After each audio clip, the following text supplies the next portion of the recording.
Who was your coach of the year in 2024? I went with Kevin O'Connell, and I hope this isn't just a chalk pick for all of us again. But, dude, I saw Sam Darnold with my own eyes here in New York and in Florham Park.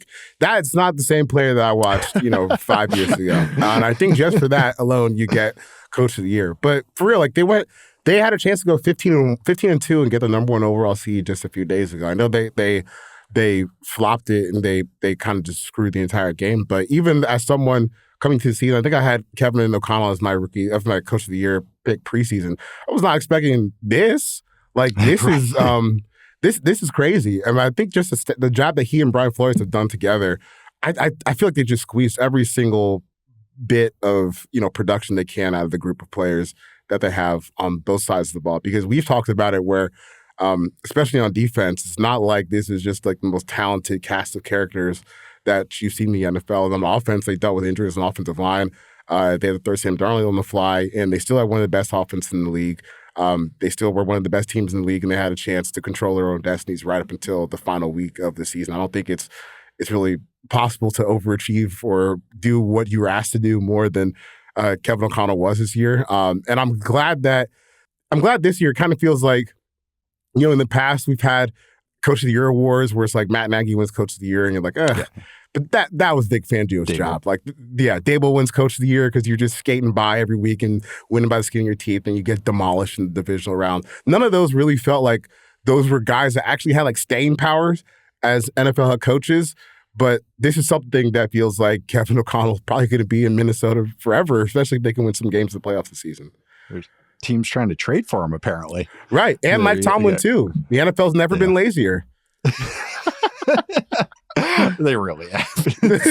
I think they looked at the pool and they go, we have an open seat. There's only 3 guys we like here. Hey, Kevin, you're going to be a coaching free agent soon. What's your agent think? No, I think Kevin O'Connell right now is the betting favorite. I have no qualms going to him easily. I think everybody's shortlist what he did in the Vikings, and even this happened last year. But even hiring Brian Flores and just going hey, everybody else is doing this defense. We're going to be unique and be really good on defense in our own way. I don't know. That's just an inspired hire, I think is a good way to put it. And I don't know if that's exec or a coach, but I'll give it the Coach of the Year. I'll tab that to him as well.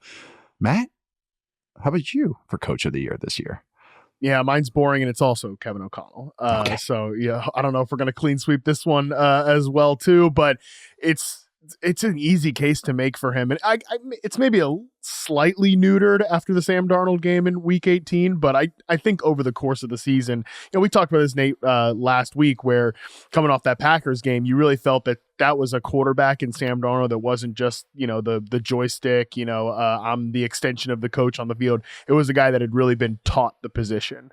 Also, you got to give credit to hiring Brian Flores and the fact that that's one of the 3 best defenses in the league. I think that goes on his resume too. And it just feels like a very together team, both from what they're doing on Sundays. There's a purpose to everything, plays set up each other, certain guys route concepts activate other players, but also just the entire ethos of the building and the culture of everything. It feels like a very forward moving, he's one of the I think he's flat out one of the best coaches in the league. They've also, I think, exceeded expectations, so it's perfect where it's not the Matt Nagy, Brian Daboll effect. It's also just a guy who's a really, really damn good coach. Yeah, I think that's what it just comes down to. I think both of you guys' points, and I would agree with them, is that he's just an awesome coach. They have new guys in there or injuries, and it never just feels like where you watch these other offenses or teams where it's just oh, this is so sloppy. Oh man, that backup's in, and you feel it. It's they always just had answers. They always find ways to get it done. The evolution. They lost of the a great Vikings left offense. tackle in the middle of the season. They're just after that they had one of their best offensive stretches of the season, with Cam Robinson allowing the highest pressure rate among all players. I'm going to keep repeating that stat because it might come up in the playoffs. It came up last week. So that, just got to remember that too. But he mitigates it. And that's the thing. It's it's everything you guys are talking about. They're coaches, and Kevin O'Connell's the lead charge of this is they put their players in position to win. So, it's an easy choice. Having said that, I did not go Kevin O'Connell, even though thank God. Every instinct told me to. I'm actually, I think it's just because this is magnum opus. I'm giving it to Dan Campbell. I just think this Lions team, the injuries that mostly happen on defense, but the injuries that cropped up throughout the year, the personnel changes, like even offensive line, never skipped a beat. This team, the Lions are fantastic on offense, fantastic on defense, fantastic on special teams. That's another thing with too, and that is reflective of the head coach. I think assistants that they hire. I think the personality that this whole team has, next man up, but everyone again is disciplined and well coached. Starts at the top. Again, last year was kind of like that leap year for the Lions. Probably would have made sense maybe him get it last year, but I think this team is even more complete and just really the vision of what Dan Campbell's kind of drives. I mean, just even joked about this the other day, but even look at the receivers the Lions go after. It's like Tim Patrick and like, you know, like all these bully ball guys, because like that's what they want. That's the personality they want on their players. And I just think number one seed in the NFC, despite the injuries that have cropped up throughout the season, just playing tough, beating good teams. I'm just going to give it to Dan Campbell. I would say Kevin O'Connell was number 2 for me.